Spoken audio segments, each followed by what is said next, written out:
Your cat looks independent, calm, self-contained. They move through your apartment like nothing really bothers them. But here's something most people don't realize. Cats don't react loudly when something hurts them emotionally. They adjust. They withdraw a little. They become slightly more watchful. And in a small home, those tiny adjustments add up.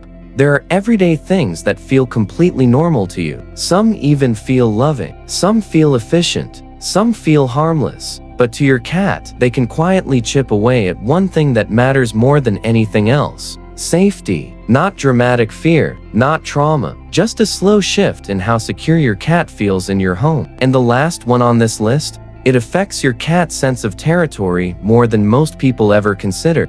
If you've ever noticed your cat becoming a little distant, a little more selective, a little harder to read, it doesn't mean you've failed them. Most of us were never taught how cats experience emotional safety. We were taught about food, about litter boxes, about toys. But emotional safety? That's quieter. Your cat doesn't measure love by intensity. They measure it by predictability, by whether your home feels stable, by whether their signals are respected, by whether they can choose. And in a busy urban apartment, life moves fast. You come home tired, the TV goes on, deliveries knock at the door, friends visit, schedules shift. Nothing feels extreme. But to your cat, who experiences the world through sound, scent, territory, and control, small inconsistencies matter. I didn't notice this at first either. I thought as long as my cat was eating, playing sometimes, and sleeping near me, everything was fine. But safety for a cat isn't about proximity. It's about control within their environment. When your cat can predict what happens next, when they can approach instead of being approached, when their space is honored, that's when you see the difference. Softer eyes,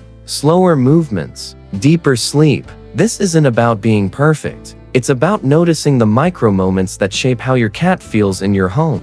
Let's look at the everyday patterns that quietly affect your cat more than you think. The first one is something almost everyone does. You come home, you're tired, you walk past your cat. To you, it's nothing. You'll say hi later, but those first few seconds after you enter your home matter. Your cat has been listening to hallway sounds, tracking footsteps, anticipating your return. When you walk in and don't acknowledge them, it can register as social uncertainty, not rejection, just uncertainty. A soft hey, their name, a brief kneel, 5 seconds of presence can stabilize that moment. The second one is incomplete play. Even the most relaxed indoor cat is wired as a hunter. The brain expects a sequence: stalk, chase, catch. When play ends without a catch, like a laser pointer that never resolves, the nervous system stays slightly activated. In a small apartment, that leftover energy has nowhere to go. Letting your cat win closes the loop.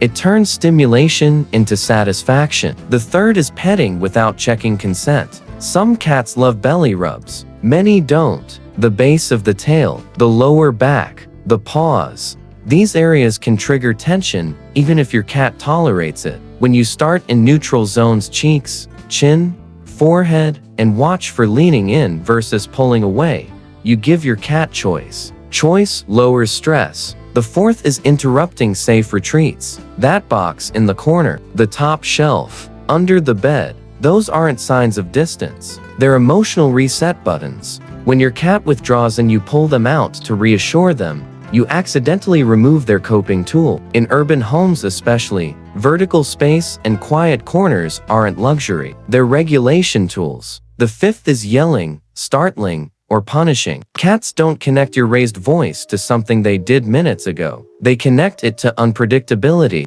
The human who felt safe suddenly becomes loud. That unpredictability sticks longer than the behavior you were trying to stop. Redirection works because it restores clarity. Scratch the couch? Offer a scratching post in that exact location. Jump on the counter? Ask what they're seeking: height, warmth, or food access. The sixth is constant noise. Television in the background, music, phone alerts, doors closing sharply. Your cat hears frequencies you don't. A home that feels neutral to you can feel like a low-level alarm system to them. Chronic noise doesn't always create panic. It creates vigilance. The seventh is ignoring communication attempts. Slow blinks, Bringing a toy, a soft meow when you move rooms. Adult cats primarily vocalize for humans. When those signals get no response, your cat learns that communication doesn't change anything. Acknowledgement, even without compliance, builds security. The eighth is forcing social contact. Picking your cat up when they're resting, holding them while guests approach, introducing new animals too quickly. When your cat has no option to opt out, the nervous system records pressure. Freedom builds trust. Pressure builds distance. And the ninth, often overlooked, is strong artificial scent. Scented litter, plug-in air fresheners, heavy cleaning products. Cats rely on subtle pheromone mapping to feel oriented in their territory. Overpowering scent layers distort that map. When the home smells unfamiliar, the territory feels unstable. Here's the part most people miss. Cats experience emotional safety as environmental control, predictability, choice, completion of natural behaviors. When those three exist, even a small apartment feels expansive. When they don't, even a large house can feel tense.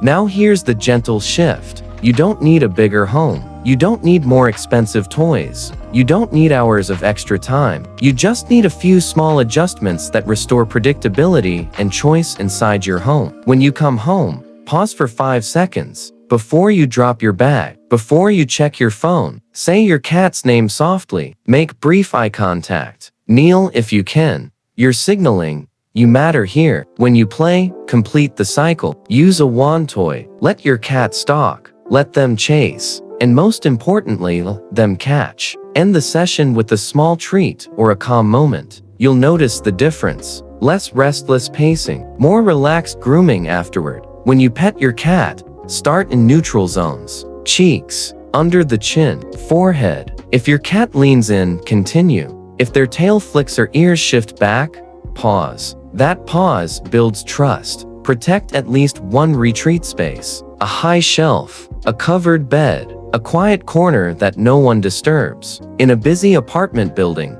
this becomes your cat's emotional anchor. When behavior frustrates you, redirect instead of reacting. Move the scratching post closer to the problem area. Add vertical options near counters. Adjust. Don't intimidate. Lower the background noise where possible. Turn the TV down a notch. Close doors gently. Avoid sudden loud laughter over your cat's head. Even one quieter hour in the evening changes your cat's baseline tension. Respond to one communication attempt per day. A slow blink back. A soft, "I see you."